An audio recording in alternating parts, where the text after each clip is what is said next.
Hello and welcome to Spectrum TV News at 2. I am Frank Sizoyima, edit, coming to you live from Uyo, the capital city of Akwa Ibom State. Let's take a look at the headlines.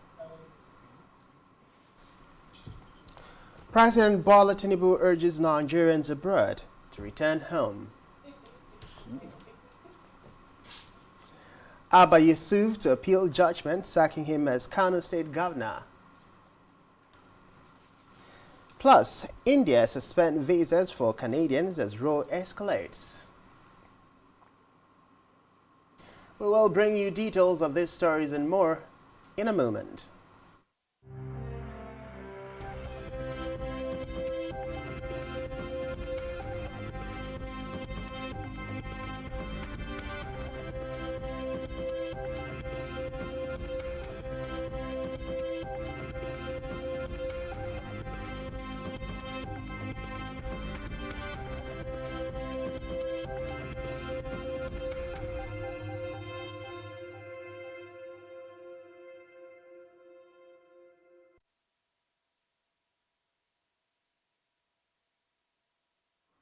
Many thanks for joining us. Our first news this afternoon is that Nigeria's leader, President Bola Tinubu, has advised Nigerians in the United States to rise beyond failure by adopting a new mentality for success in all aspects of life.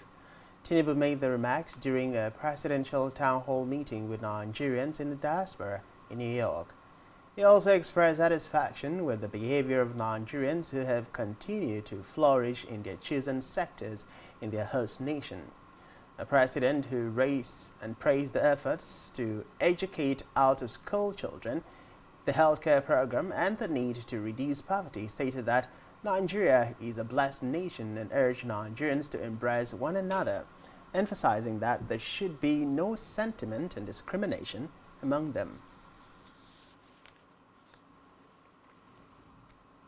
And while President Tinubu rang the closing bell at the Nasdaq stock market in New York as he called on the United States business community to invest in Nigeria's bubbling market. The president, who is attending the ongoing 78th session of the United Nations General Assembly, was accompanied to the bell ceremony by the president of the U.S. Africa Business Center at the U.S. Chamber of Commerce, Scott Eisner. The closing bell ceremony, held at the 7th-story tower of the Nasdaq headquarters in New York, signifies the end of a trading session. In the meantime, the president has described his wife, First Lady Oluremi Tinubu, as a strong pillar in his journey to success as she marks her 63rd birthday. In a personal message, the president said he had enjoyed the delight of family, political and business life with the First Lady. Tinubu said their bond grew stronger through thick and thin, noting that their love and commitment to each other had only deepened with time. He prayed that God continue to guide and guard the First Lady and bless her with good health and longevity.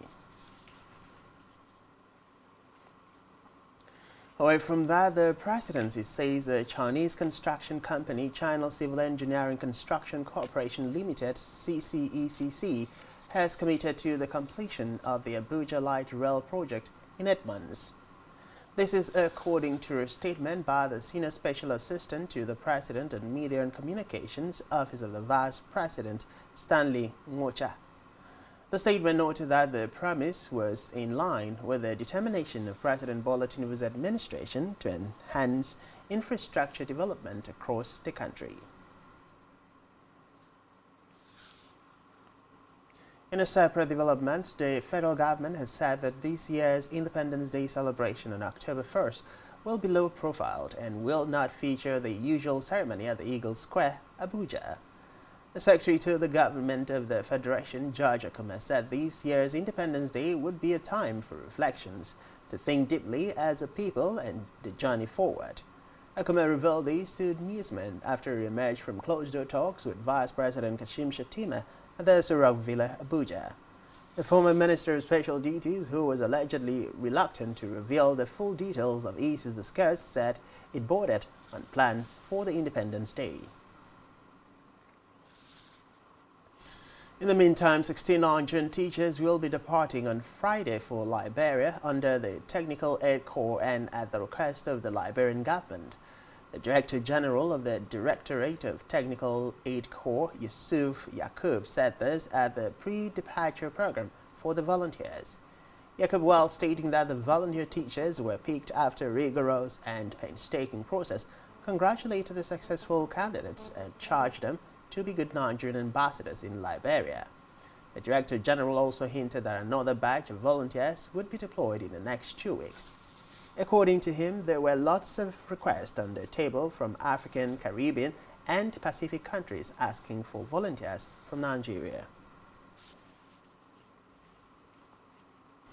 In another development, the Revenue Mobilization Allocation and Fiscal Commission (RMAFC) says a total of 5 trillion naira has accrued into the Federation account for the period between January and June 2023.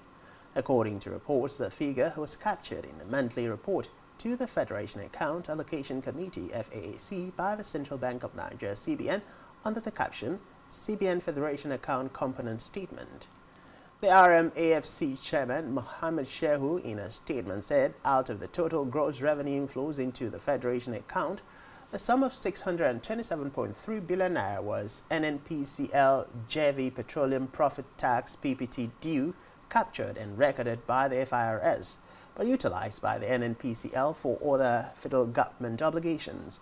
According to the statement, the Nigerian Upstream Petroleum Regulatory Commission remitted the sum of 823.5 billion naira, while the Federal Inland Revenue Service (FIRS) made a gross collection of 3.658 billion naira, but remitted 3.28 billion naira, retaining the difference as cost of collection. Away from that, former Governor Abba Yusuf has vowed to appeal the judgment sacking him as the governor of Kano State. While the All Progressives Congress APC's Nasiru Gowon was declared the winner of the March 18 election by the Kano Governorship Election Tribunal, the New Nigeria People's Party NNPP flag bearer in the exercise claimed the judgment is a misapplication of the law. Yusuf, while reiterating that the people of Kano voted for him, expressed confidence in reclaiming the mandate. He called for calmness and adherence to the rule of law among Kano residents, urging them not to take matters into their hands. Elsewhere, the Enugu State Governorship Election Petitions Tribunal has dismissed the petition of Chris Agu of the People's Redemption Party (PRP) against Peter Mba for alleged forged National Youth Service Corps NYSC certificate, non-qualification, and corruption. The PRP had claimed that Mba entered a plea bargain with the Economic and Financial Crimes Commission (EFCC) in the past, but the tribunal, chaired by Justice Kudurat Akano, today held that the petitioner failed to prove that the respondent did not possess the minimum requirement to stand for election, which is a school certificate or its equivalent. According to him, there is no evidence to support the claim that Mba is not qualified to stand for the election. Now to Africa, where Morocco's King Mohammed VI said that the country will spend 120 billion dirhams to rebuild the regions destroyed by the 8 September earthquake. The funds will also be used to support the more than 4.2 million people in the provinces most impacted by the earthquake. The palace said the funds would be used to rehouse affected people, reconstruct homes, and restore infrastructure over a period of 5 years.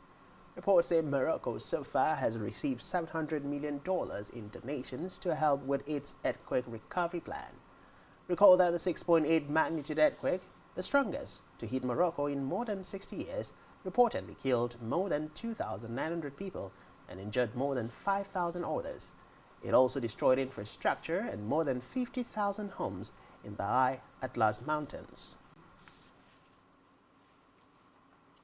Still in Africa, the Democratic Republic of Congo President Felix Tshisekedi has called for a speedier withdrawal of the United Nations UN force in the country to begin this year.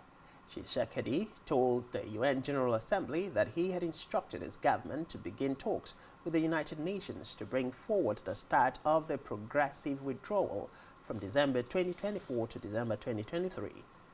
The Congo president said the mission, known by the acronym MONUSCO, had failed to bring peace in the country despite being there for about 25 years, noting that it was illusory and counterproductive to continue to cling to the force to maintain peace. He added that it is time for the country to take full control of its destiny and become the main actor in its own stability. We move to the foreign scene, where India has suspended visa services for Canadian citizens amid an escalating row over the alleged killing of a Sikh separatist on Canadian soil. The visa service provider, in a message from India's mission, blamed operational reasons for the decision. Reports say the move comes a day after India issued an advisory urging its citizens traveling to or living in Canada to exercise utmost caution in view of the growing anti-India activities and politically condoned hate crimes and criminal violence in Canada. Still on the foreign scene, Ukrainian President Vladimir Zelensky has confronted Russia directly at the United Nations Security Council, denouncing the Kremlin's invasion of the country as criminal and urged the United Nations to strip Moscow of its veto power. Zelensky said the war is a criminal and unprovoked aggression by Russia against the Ukrainian nation aimed at seizing its territory and resources.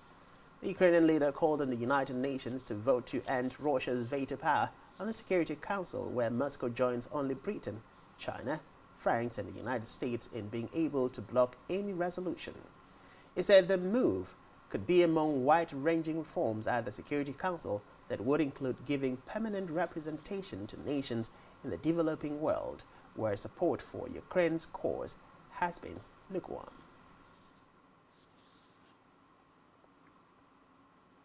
And still to come in the news, Super Eagles drop one place in latest FIFA rankings. Do stay with us.